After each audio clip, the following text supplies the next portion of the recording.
Right, I'm here today to talk about Overwatch. Now, this shouldn't be surprising considering everyone and their mum has been talking about the game. But nevertheless, I'm going to attempt to impart some of my experiences to you. Now, before we begin, I'm going to try and paint a picture. I'm sure by now that all of you are aware of the absolute horror that is solo queue. The solo queue is a pretty uninviting place at the best of times, but every now and again there are games that make drinking bleach for an easy way out look all too appealing. Imagine this.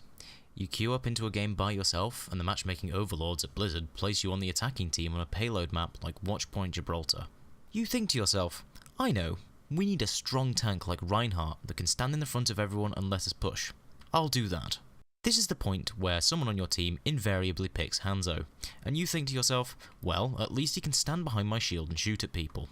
Immediately following this, the other 4 players also pick Hanzo, and you lose the will to live. So after some time recovering in the fetal position, the game will start. However, things don't exactly improve, and you can only watch in horror as the enemy Bastion, safe behind an enemy Reinhardt shield, mows your team down as they desperately pour at the walls, trying to escape like some scene straight out of Saving Private Ryan. Even worse is the fact that any hero that manages to find their way behind your shield immediately goes either to the side or stands in front of it, as if the very idea of even a slight tinge of blue in their field of view is so offensive that they'd rather risk Bastion's fire than stand behind your shield. And as you might imagine, this leads to them immediately dying, and leaving you struggling to get on the point, wondering just how everything went so wrong. Now look, I'm not saying Hanzo's bad. He is a lot of fun.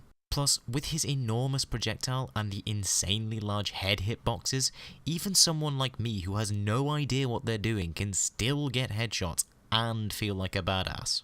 That said, he really just lacks the frontline capability that a soldier or a McCree can provide.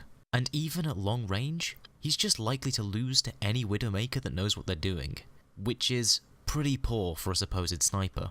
Maybe I'm just being too harsh on the people that pick Hanzo every game.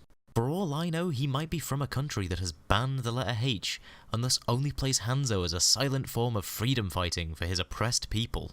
But I can't help but get the feeling that they just don't care about team composition. If you find yourself agreeing with me, it might leave you feeling rather unsympathetic as a Hanzo stumbles over to you, missing half of his space, spamming the "I need healing" emote in chat.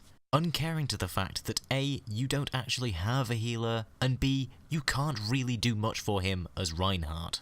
The fact that Hanzo's just going to remain unhealed is down to the fact that no one seems to want to play supports, which brings me to the main point of this video. And the point that I want to bring across today is play a support, or more specifically, play Mercy.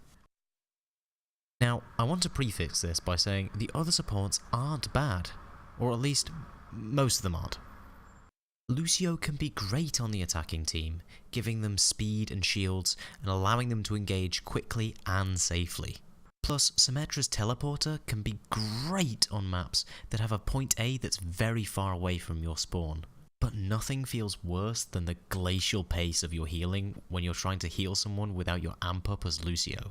And Symmetra's shields are far too flimsy to be a substitute for real healing. And I think we all know the problem that Zenyatta has. So I'm going to show you why I think Mercy is the perfect hero to turn this into this. I think this is especially important with competitive play just being released, and I'm sure some of you are going to try and solo queue into that, for some reason. Because of this, the main thing that's going to ruin your games and make winning feel impossible is bad teammates. Maybe bad's the wrong word. It could be that you just have a communication problem, but in competitive play, there won't be too much of a difference between these two things. So, assuming your teammates are actually stupid, they are inevitably going to end up doing something stupid.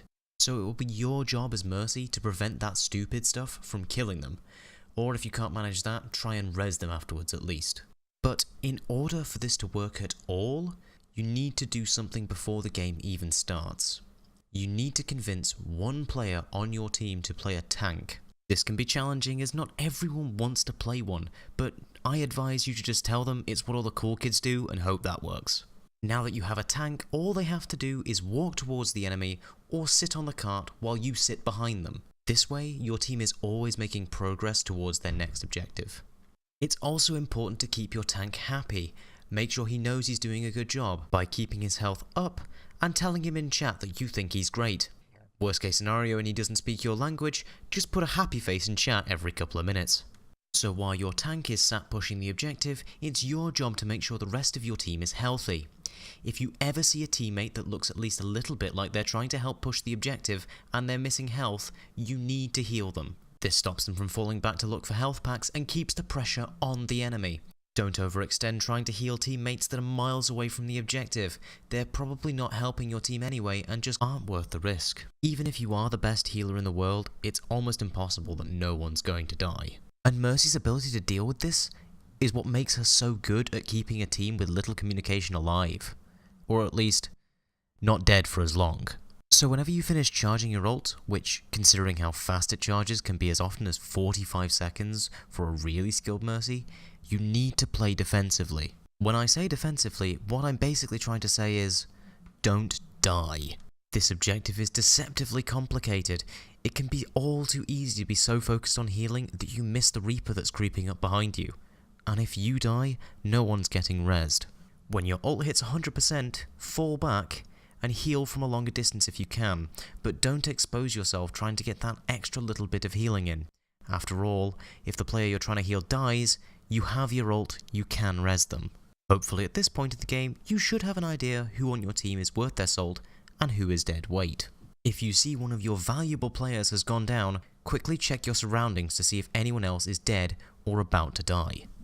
Once you've moved to catch any of the other dead players in your ult's AoE and let anyone that was going to die quickly expire, hit your ult. It doesn't matter if you only get one, as you'll probably have another ult pretty soon.